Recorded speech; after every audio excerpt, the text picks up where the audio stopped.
মানে ওর মায়ের সাথে কেউ হেসেও কথা বলতে পারবে না, ও অনেক বেশি ওদের নিজের নামটাও কি যেন বলছে, আমি একটু মনে করছে না। হ্যাঁ, ও আমি জিজ্ঞেস করছিলাম, মাদি বলছে বাবা তোমার নামটা বলো, ক্যামেরা ধরে জিজ্ঞেস করছিলাম।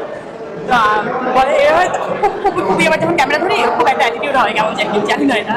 এমনি নর্মালি অনেক চঞ্চল, যখন আমি ক্যামেরাটা ধরি তখন একটু অন্য একটা ভাব নিয়ে ফেলে। আমি বললাম বলো তোমার নাম কি, বলে সাহিম মোহাম্মদ করি। আমি বলি নো বাবা, বলে সাহিম মোহাম্মদ, বলে সাহিম মোহাম্মদ করি। তো এই আর কি। মানে সে তোমার ভবিষ্যৎ গার্ডিয়ান, এটা বোঝাই যাচ্ছে।